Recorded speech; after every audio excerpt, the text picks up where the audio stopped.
She laughed out loud as the pen scratched across the divorce papers, mocking the man beside her already spending money she believed would soon be hers, convinced she was about to walk away with half of a billion-dollar empire without knowing the billionaire she married owned nothing in his name and had placed every cent, every asset, and every company under his mother's ownership years before this moment. The courtroom felt colder than she expected despite the polished wood-warm lights and quiet murmurs from observers who sensed drama unfolding. Monique Carter leaned forward in her chair, smiling wide as if this was a victory lap rather than the end of a marriage, her laughter sharp, confident and intentionally loud. She signed the divorce papers with exaggerated flair, shaking her head as if amused by how easy this all felt, her body language relaxed, triumphant and careless. Across from her sat Elijah Carter, calm, silent and still wearing a simple tailored suit that gave nothing away, his hands folded neatly on the table, his face unreadable. Monique glanced at him after signing, scoffing under her breath, amused by his composure because she mistook silence for defeat. She whispered loud enough for others to hear that she could not believe it took this long to finally get paid for her patience. A few people in the courtroom exchanged looks, some uncomfortable, some entertained, some already imagining headlines. Elijah did not respond, not with a word, not with a look, not even with a shift in posture. His stillness irritated Monique more than anger ever could because she wanted reaction, she wanted proof that she had won. The judge cleared his throat, asking Elijah if he understood the terms of the divorce, and Elijah nodded once respectfully. Monique smirked, leaning back, folding her arms, confident that the next phase of her life would be funded by his wealth. What she did not know, what she never asked and what she never imagined was that Elijah Carter had never owned anything personally. Years earlier, long before the fame, before the deals, before the whispers of billions, Elijah had made a decision rooted in humility, protection and foresight. He had placed everything, the companies, the properties, the investments and the intellectual rights, into his mother's name. Not to hide, not to scheme, but to protect the woman who raised him when the world offered nothing.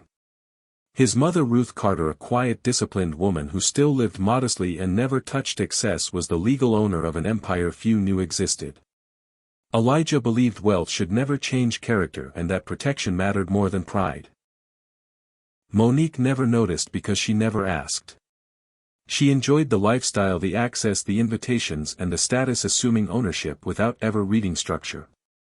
The judge continued speaking, outlining the division of assets, and Monique's smile widened further as she listened, already counting figures in her head.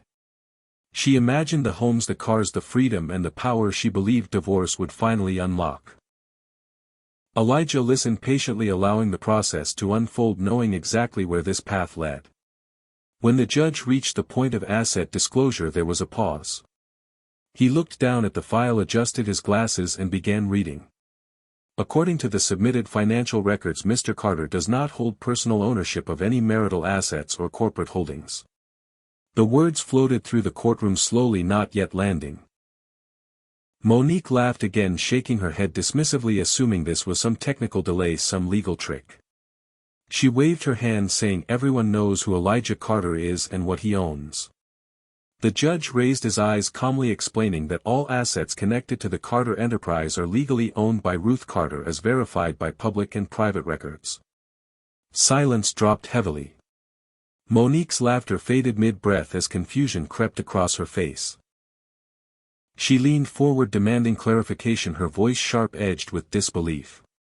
The judge repeated himself slower this time, stating that there was nothing in Elijah Carter's name to divide. No companies, no properties, no accounts, no equity. Only personal belongings of minimal value. Monique's face tightened as realization struggled to form. She turned to Elijah, expecting panic, denial or explanation. Instead she met calm acceptance and quiet resolve. Elijah finally spoke, his voice steady, respectful and controlled.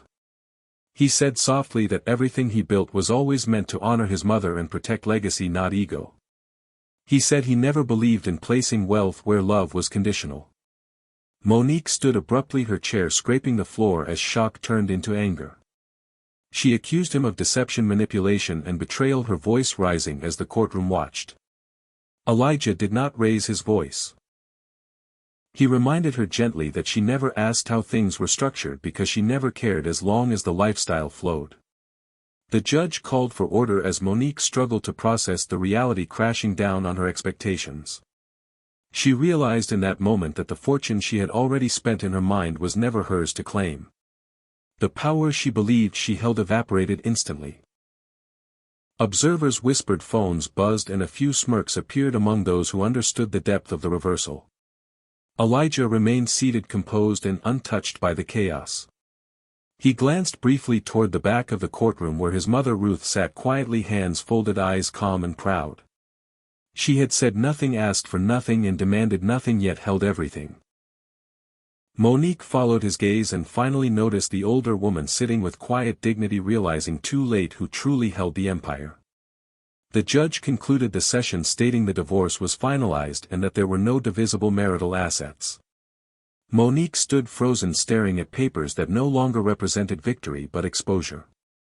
Elijah rose calmly, adjusting his jacket, thanking the court politely. He did not gloat. He did not smile. He simply walked past Monique without a word. Outside the courtroom, sunlight spilled across marble floors as reporters gathered, already sensing a story. Monique emerged moments later, her face tight, her confidence shattered, her expectations destroyed. She had signed those papers laughing, expecting $500 million. She walked out with nothing. And Elijah Carter walked away lighter, freer and fully intact, knowing the greatest protection he ever made was never putting his wealth in his own name. This was only the beginning of a story Monique never imagined and Elijah had prepared for all along. By the time the courthouse doors closed behind them, the laughter Monique carried into the room had already collapsed into disbelief, because reality has a way of arriving quietly and staying permanently. Outside, reporters gathered quickly, microphones stretching forward, hungry for reaction, flashes popping as Monique stepped into the sunlight, still trying to piece together what had just happened. She forced a smile, at first instinctively performing confidence because that had always worked before, but the questions came sharper, faster and more informed than she expected. They asked about the ruling, about the asset disclosure and about the revelation that Elijah Carter owned nothing in his own name. The smile cracked. Monique waved them away, pushing through the crowd, her heels striking the pavement harder with every step as frustration replaced shock. Inside the car she finally screamed, slamming her hand against the seat, demanding answers from a silence that refused to respond. She replayed the moment over and over, the judge's voice, the pause, the words that changed everything. Nothing in his name. The phrase echoed louder than her laughter ever had. Across town, Elijah rode quietly in the back seat of a simple black sedan, the city moving past him like a calm tide, his posture relaxed, his breathing steady. He felt no thrill, no triumph, only relief, because the weight he had carried for years had finally been set down. He thought about the first time he made the decision to put everything in his mother's name. He had been young, exhausted and cautious, watching men lose themselves to ego, lawsuits and marriages that turned transactional. His mother Ruth had told him that real wealth is what you can walk away from without losing yourself. So he built quietly, transferred carefully and trusted the one person who never asked him for anything. Ruth Carter sat at home now in her modest living room, hands folded, watching the news, not with pride but with calm understanding. She had warned him that people reveal themselves when money enters the room, and today that lesson stood fully exposed. Monique arrived at her luxury apartment hours later, pacing the floor surrounded by furniture she once believed symbolized permanence. She grabbed her phone, calling her lawyer, demanding explanations, accusing incompetence and betrayal. The lawyer responded calmly, explaining again that the structure was legal, airtight and long established. There was nothing to contest. No hidden accounts, no marital property and no leverage. Monique dropped onto the couch, staring at the ceiling as panic crept in for the first time since she met Elijah. She had imagined divorce as a launchpad, not a dead end. She had already spoken to friends about new investments, new homes and a life funded by compensation. Now she realized she had built dreams on assumptions, not facts. Meanwhile, Elijah visited his mother that evening, sitting at her small kitchen table, the same one where she used to count grocery money when he was a boy. She poured tea quietly, placing the cup in front of him, asking only if he was at peace. He nodded, saying yes without hesitation. They sat together in silence, not celebrating, not reliving the courtroom, but acknowledging that foresight had protected more than money. It had protected dignity. The next morning headlines broke across business and entertainment outlets framing the story as shocking, ironic and ruthless. Billionaire divorces wife and leaves her with nothing. Social media exploded, opinions clashed and speculation ran wild. Some painted Monique as greedy, others called Elijah cold and calculating. Few understood the deeper truth. Monique scrolled through comments reading praise, mockery and disbelief until her phone slipped from her hand. For the first time she questioned her own reflection, wondering when partnership turned into entitlement.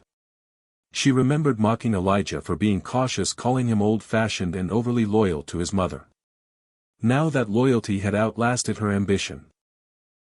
Elijah returned to work quietly, declining interviews, instructing his team to handle media carefully. He refused to speak publicly about Monique, believing humiliation teaches nothing and silence preserves clarity. Behind closed doors he focused on restructuring projects, expanding community investments and ensuring his mother remained untouched by attention. He knew eyes would turn toward Ruth next. Monique, however, could not escape attention. Friends distanced themselves, conversations changed and invitations stopped coming. The lifestyle she assumed was secured now felt fragile, unstable and exposed. She began selling items quietly, downsizing reluctantly and realizing how fast admiration fades when access disappears. Each night she lay awake replaying the sound of her own laughter in the courtroom, hearing now how hollow it had been. She had mocked a man who had already given everything away except his integrity. Elijah stood on his balcony one night overlooking the city, breathing deeply, knowing the storm was only beginning. Because money does not end stories. It reveals them. And Monique was only beginning to understand that the man she laughed at had never lost anything. He had simply never needed to prove what he owned. The silence that followed the courthouse ruling did not bring Monique peace, it brought clarity, and clarity is often louder than chaos because it forces you to sit with truths you spent years avoiding. She woke up the next morning staring at the ceiling of an apartment that suddenly felt unfamiliar, as if the walls themselves were questioning her presence. The sunlight that once felt warm now felt exposing, and every luxury item around her looked less like success and more like borrowed confidence.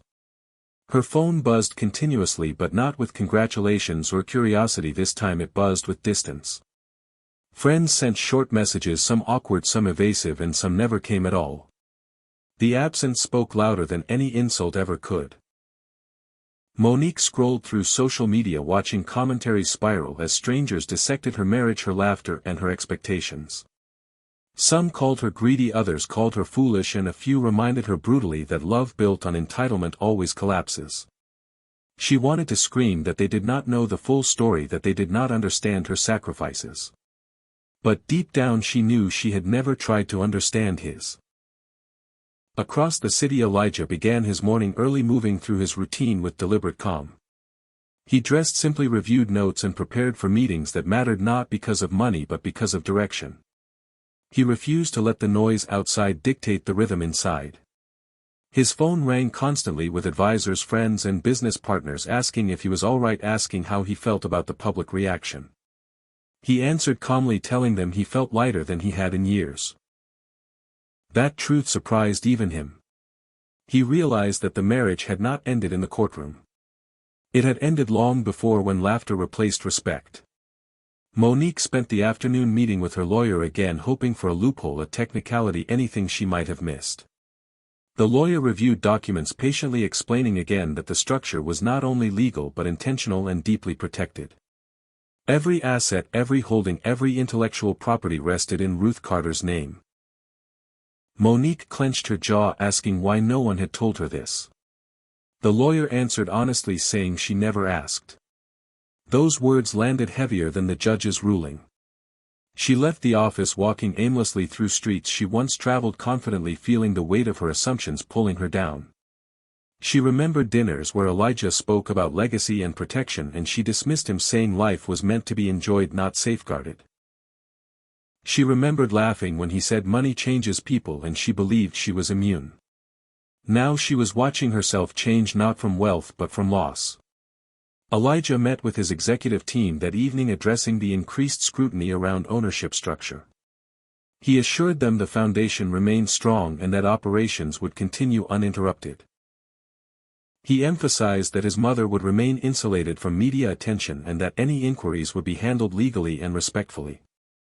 His team respected his resolve because they had watched him build everything without shortcuts. Later Elijah visited his mother again, sitting beside her as she watched television quietly. She asked if Monique was okay and Elijah paused before answering. He said she would learn.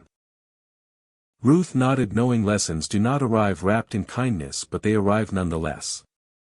She reminded him that compassion does not require rescue and that consequences teach more effectively than protection. Those words stayed with him. Monique returned home that night, opening her closet and realizing how much of her identity had been tied to Elijah's world. The clothes, the jewelry, and the status had masked her own uncertainty. She sat on the floor surrounded by symbols of a life she believed was permanent, and for the first time allowed herself to cry without performance. Not because she lost money, but because she lost certainty. Days passed and Monique attempted to regain control, reaching out to contacts, networking, and positioning herself for opportunities she once believed would come easily. But responses were slow, guarded, and distant. People who once praised her confidence now questioned her judgment. She felt exposed not by Elijah but by her own choices. Meanwhile, Elijah continued his work, quietly expanding initiatives, funding education programs, and supporting projects that reflected values, not image. He redirected focus toward sustainability and community impact, reminding himself why he built everything the way he did. He avoided discussions about Monique refusing to reduce her to a cautionary tale. He believed dignity applied even when others forgot it. Monique watched interviews featuring Elijah praising his humility, foresight, and devotion to family. Each compliment cut deeper because she remembered mocking those exact traits. She had mistaken silence for weakness and loyalty for limitation. The realization did not arrive all at once. It arrived slowly, painfully, and thoroughly. One evening Monique attended a small gathering hoping for distraction but found herself surrounded by polite smiles and careful conversation. Someone asked casually how she was holding up and she responded automatically saying she was fine. But the word felt empty. She excused herself early, returning home to a space that echoed with lessons she could not unlearn. Elijah stood on his balcony again that night, looking out at the city lights reflecting on glass towers he helped build. He felt no need to prove anything because the truth had already done its work. He knew the next chapters would be written quietly, without laughter or applause. And Monique, sitting alone, finally understood that wealth does not make you powerful. Understanding does. The laughter she once carried into the courtroom had been replaced by reflection, and reflection does not fade. It reshapes you. This was not the end of her story. But it was the end of who she thought she was. The days that followed stretched longer than Monique expected because time behaves differently when confidence collapses, and every hour feels like a question demanding an answer you do not yet have. She tried to resume routines, morning workouts, coffee meetings, social lunches, but each activity felt hollow, as if the structure existed without meaning. People looked at her differently now, not with envy or admiration but with curiosity edged by caution, and she felt that shift immediately. Conversations paused when she entered rooms and laughter softened as if people were unsure whether joy was still allowed around her. Monique told herself it was temporary, that attention always swings back, but deep inside she knew something irreversible had occurred. She had been exposed, not financially but spiritually. Meanwhile, Elijah moved with quiet precision through his world, attending meetings, reviewing proposals, and mentoring young leaders who reminded him of himself before success complicated perception. He spoke often about patience and structure, emphasizing that true power is not measured by what you own but by what you protect. His team listened carefully because his calm carried authority that no announcement could manufacture.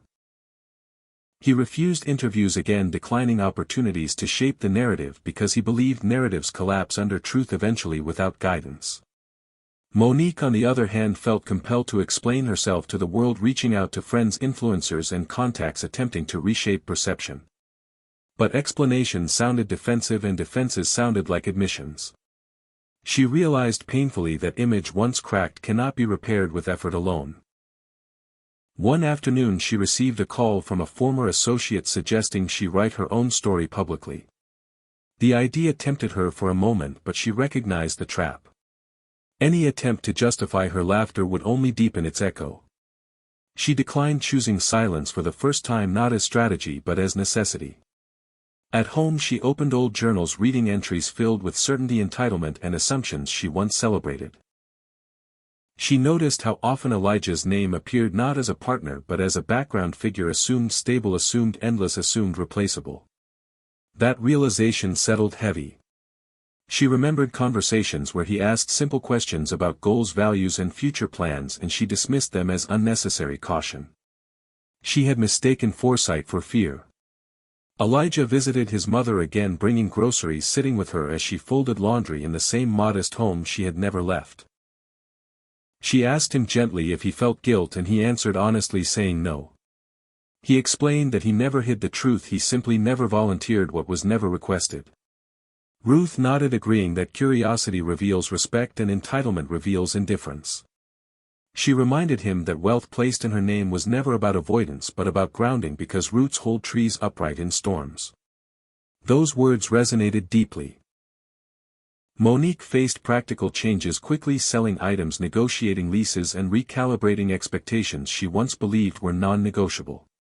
Each adjustment felt like a personal failure until she realized they were simply consequences catching up to assumption. She learned the difference painfully. Friends who remained offered sympathy, not advice, because they knew advice would sound like judgment. Monique appreciated the silence more than pity. She began therapy reluctantly at first, then with honesty as weeks passed. She spoke about control, fear, and the way she measured worth through access. Her therapist listened patiently, guiding her toward understanding rather than absolution. That process stripped her of performance, leaving only truth. Elijah continued expanding his foundation, quietly funding education programs, supporting women entrepreneurs, and investing in community projects that required patience rather than praise. He remembered the nights his mother worked double shifts, sacrificing comfort without complaint, and he built his empire in her honor, not his own. That perspective anchored him. News cycles moved on, but the lesson remained. Monique felt the absence of attention like withdrawal, realizing how much of her identity depended on reaction. She began building something smaller, more intentional, focusing on skills she had neglected while chasing status. She enrolled in courses, worked with mentors, and learned to sit with discomfort without numbing it through validation. Each step felt humbling but real. Elijah attended a private board dinner where colleagues praised his foresight, joking about the courtroom moment. He listened politely but redirected conversation, reminding them that humiliation is not leadership and silence is sometimes the most responsible response. The room respected him more for it. Monique watched from a distance as Elijah's reputation solidified, not through wealth but through restraint. She recognized too late that the traits she mocked were the ones that endured. One evening she passed a courthouse again, stopping briefly on the sidewalk, staring at the building where laughter had once defined her future. She felt no anger now, only understanding. She realized that moment had not robbed her. It had revealed her. And revelation, while painful, offers the rare gift of correction. Elijah stood on his balcony again, city lights shimmering across the horizon, thinking about the cost of patience and the reward of structure. He knew the next chapters of his life would be written without noise and without explanation. Monique returned home that night, opening her journal, writing a single sentence that stayed with her. "I laughed because I believed I was winning. Now I understand I was being taught." The story was still unfolding, but the roles had changed. Power no longer lived in expectation. It lived in understanding.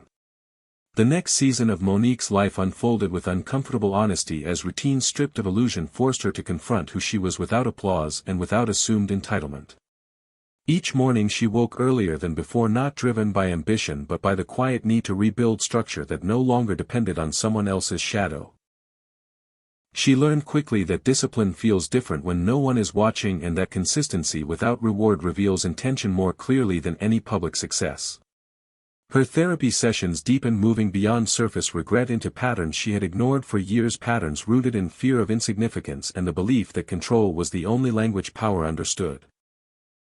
As she spoke those truths out loud, the room felt smaller and safer, because honesty does that. It removes the audience and leaves only accountability.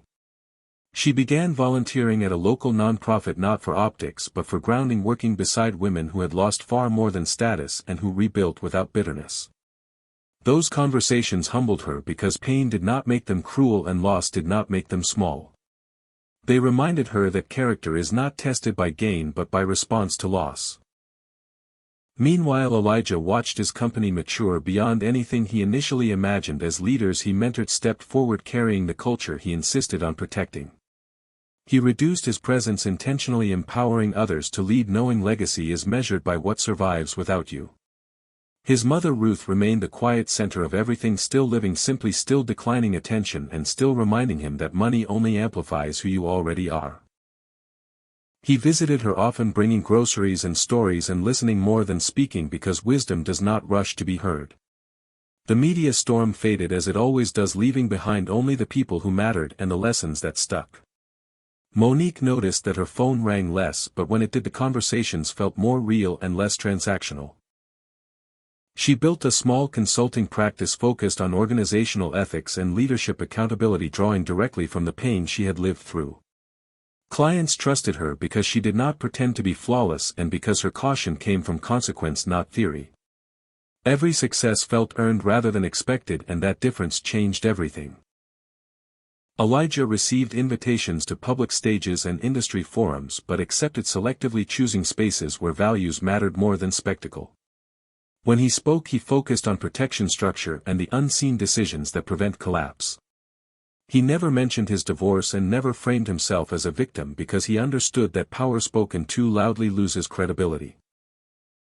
At home his evenings were calm, filled with reading, reflection, and planning for a future that felt aligned rather than impressive. Monique crossed paths with people from her former life occasionally and felt no need to explain herself.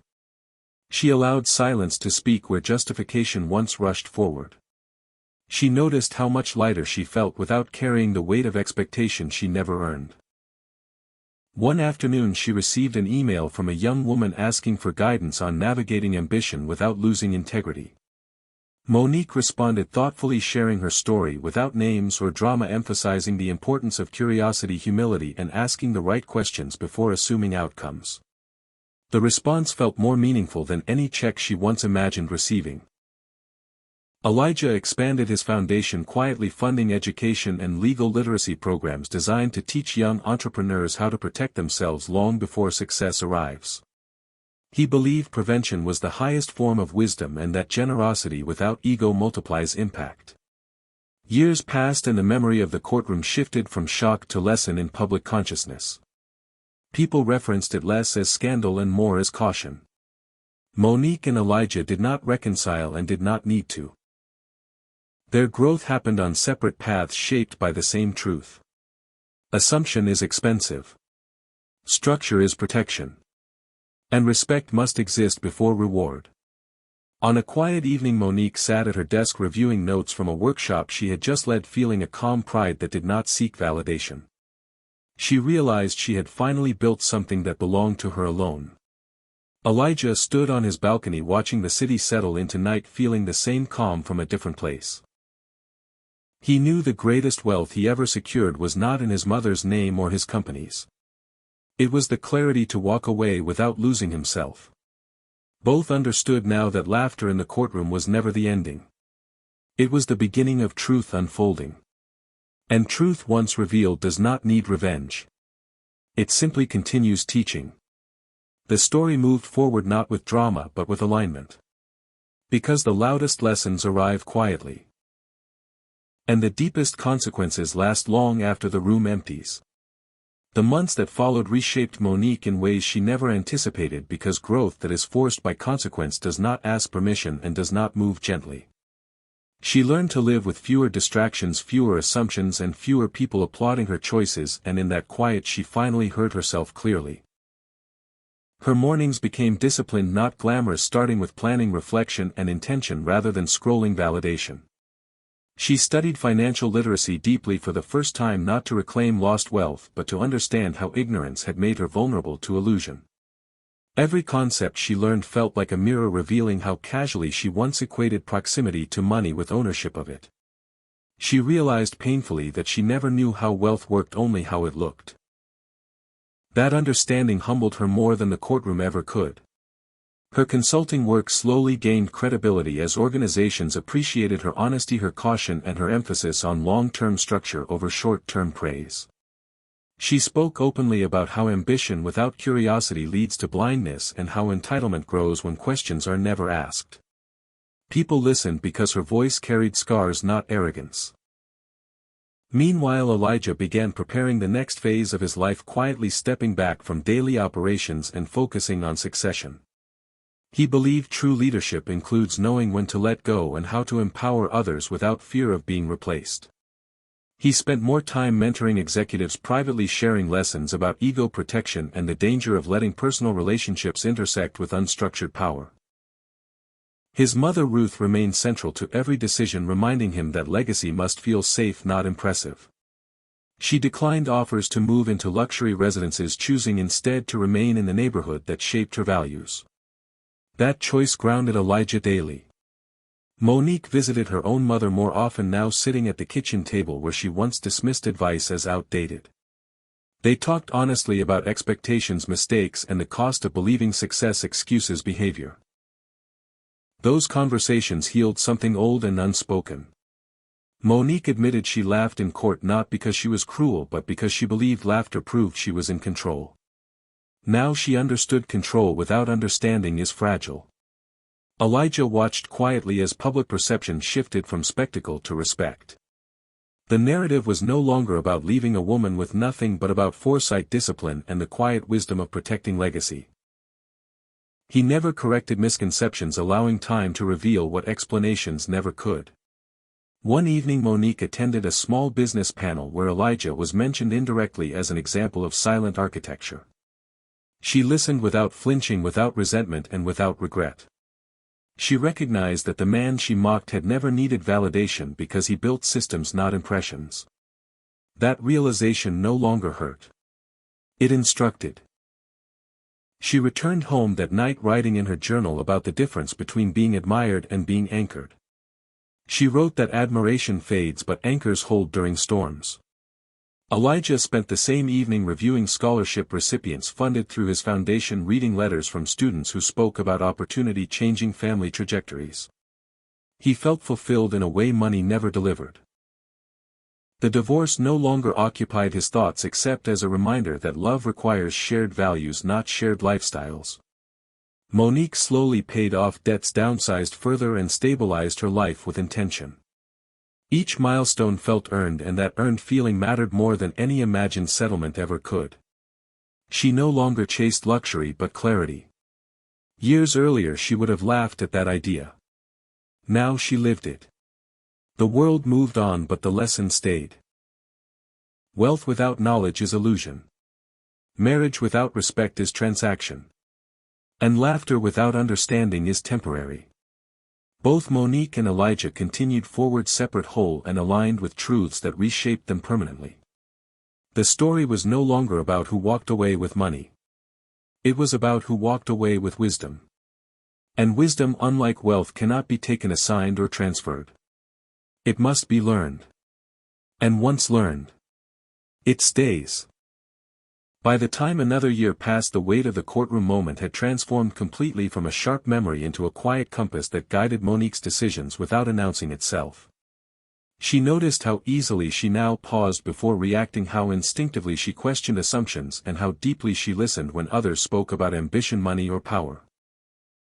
That shift did not come from books alone but from the lived understanding that illusion feels exciting until it collapses and clarity feels boring until it saves you. Her consulting work expanded slowly, intentionally, as organizations sought her not for branding but for truth-telling. She helped companies restructure leadership expectations, conflict resolution, and ethical accountability, always reminding them that systems reveal character faster than success ever does. Clients respected her because she never positioned herself above consequence and never framed her past as a badge of survival. She framed it as responsibility. Meanwhile, Elijah entered a phase of his life that felt expansive yet grounded as he spent less time inside boardrooms and more time shaping what would remain when he stepped away. He focused on governance, mentorship, and cultural durability, ensuring that Sterling would not depend on his presence to function with integrity.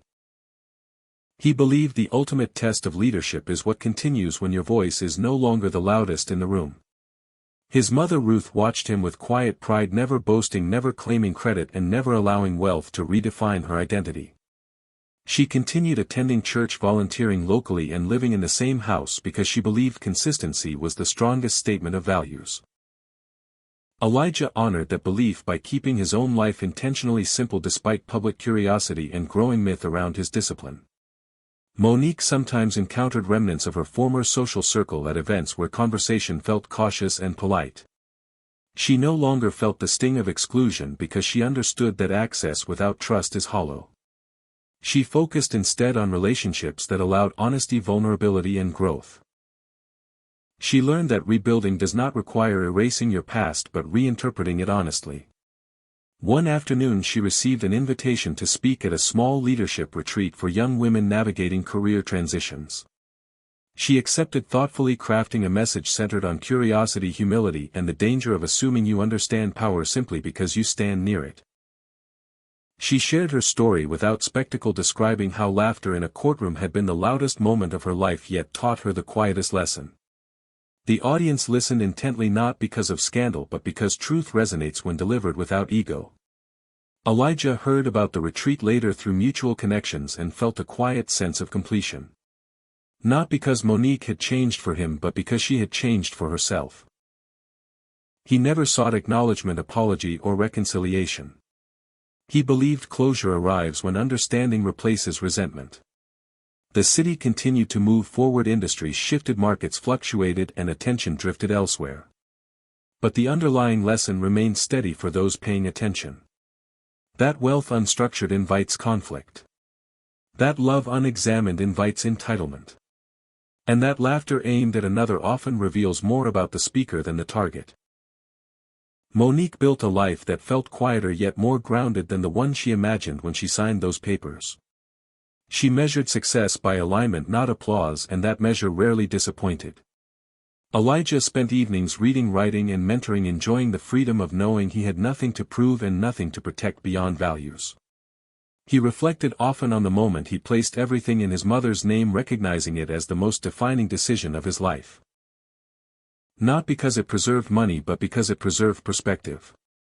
Years later, when asked privately whether he regretted the way things ended, Elijah answered honestly, saying no. He explained that regret requires believing a different outcome would have produced deeper truth. And this outcome had revealed everything that needed to be seen. Monique answered similar questions with the same clarity, saying she did not regret the loss of money she never owned.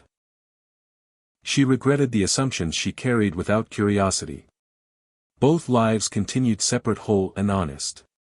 The story that began with laughter in a courtroom ended not with punishment or revenge but with understanding. Because the greatest shift was never about assets or names on paper. It was about identity stripped of illusion. And once illusion falls, what remains is choice. The choice to grow. The choice to listen. And the choice to never confuse proximity with ownership again. As another season turned, the story no longer followed headlines or whispers but lived quietly inside the daily decisions both Monique and Elijah made without needing an audience. Monique noticed how her sense of time had changed because she no longer rushed toward outcomes believing they would validate her existence. She planned, deliberately paced her days intentionally, and allowed space for mistakes without interpreting them as failure.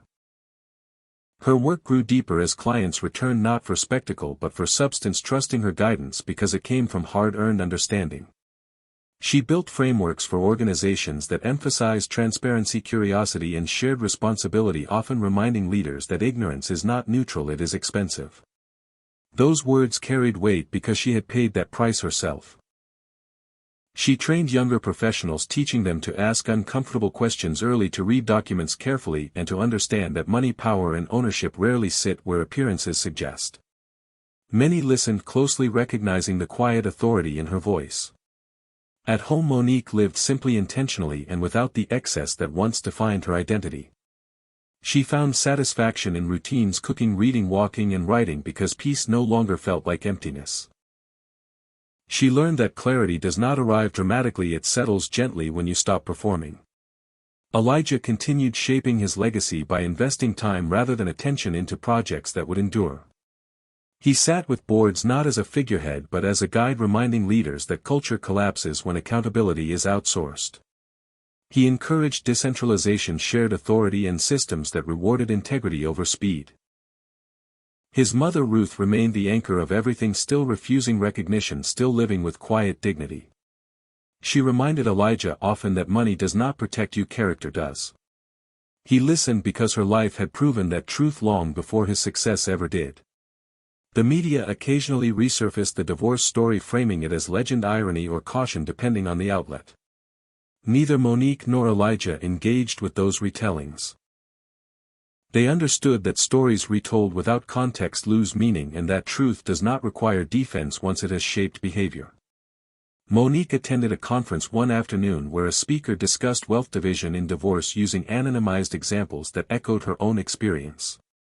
She listened calmly, without flinching, without resentment and without shame. She understood now that ignorance had not been forced on her, it had been chosen. That understanding freed her from bitterness. Elijah received letters from young entrepreneurs asking about protection planning and asset structure. He responded thoughtfully, emphasizing early planning, transparency and the importance of separating love from entitlement. He wrote that protection is not deception when it is done with clarity and intention. Those letters became part of a larger educational initiative he funded quietly. Years earlier Monique would have rolled her eyes at such caution. Now she taught it. One evening she hosted a small dinner with colleagues discussing leadership ethics and responsibility. She spoke candidly about how laughter can be armor and mockery a mask for insecurity. She admitted that confidence without understanding often turns cruel. The room listened respectfully because honesty delivered without blame invites reflection rather than defense. Elijah spent the same evening walking through his mother's neighborhood, greeting neighbors who knew him simply as Ruth's son. That grounded him more than any title ever could. He remembered where he came from, why he built what he built and who he built it for. The divorce no longer felt like loss but like alignment delayed. Both lives had found balance in different ways. They did not cross paths again publicly and did not need to. Their shared lesson continued to ripple outward, quietly influencing people who never knew their names. The greatest irony of the story was not that Monique walked away with nothing. It was that she walked away with something far more durable than money. Understanding. And the greatest truth of Elijah's story was not that he owned nothing in his name. It was that he never needed to. Because ownership without wisdom is fragile.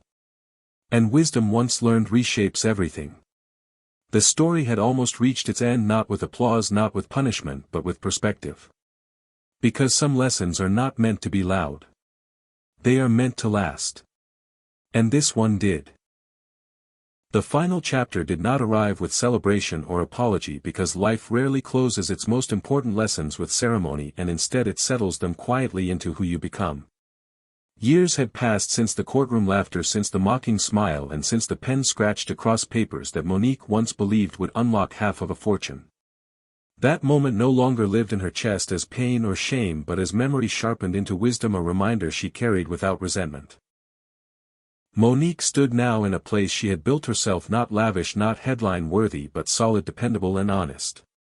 Her work had expanded beyond consulting into teaching, mentorship and advocacy, helping others understand power, ownership and responsibility before illusions could mislead them. She taught people to read beyond appearances, to ask questions early, and to understand that wealth without structure is not security but risk. When asked about her past, she spoke plainly without dramatizing, saying she learned the cost of assumption and the value of curiosity. Those words carried more influence than any settlement ever could. She lived with intention, choosing relationships that valued mutual respect rather than access, and building a life that did not depend on proximity to someone else's success. Her laughter returned over time, but it was softer, grounded and never aimed at another person. Elijah Carter lived equally quietly, though the world still whispered his name with reverence.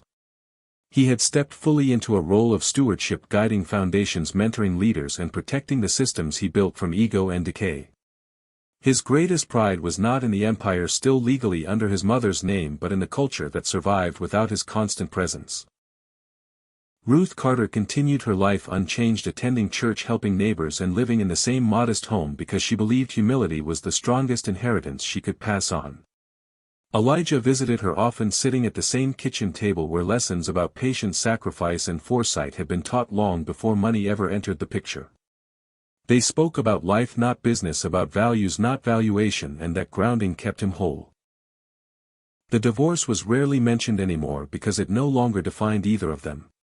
It had served its purpose, revealing truth, stripping illusion, and forcing growth. People still told versions of the story online, at conferences, and in casual conversations. Some focused on irony, some on greed, and some on brilliance. But those closest to the truth understood something deeper. The story was never about a woman walking away with nothing. It was about a woman walking away with clarity she did not know she lacked. And it was never about a man hiding wealth. It was about a man who understood that protection is wisdom, not fear. Elijah never celebrated the outcome, and Monique never blamed him. They had both learned that love without shared values becomes transactional, and ambition without understanding becomes dangerous. They learned that laughter used to assert power often masks insecurity, and that silence used with intention can protect legacy. In the end, no one truly lost. One gained peace. The other gained wisdom. And the lesson remained clear for anyone willing to see it. Never assume ownership based on appearance. Never mock what you do not understand. And never confuse access with entitlement. Because sometimes the person you believe you are laughing past is the one who quietly structured everything you stand on. And sometimes life does not punish arrogance immediately. It simply waits until truth no longer needs to explain itself. Then it teaches. Slowly. Completely. And forever.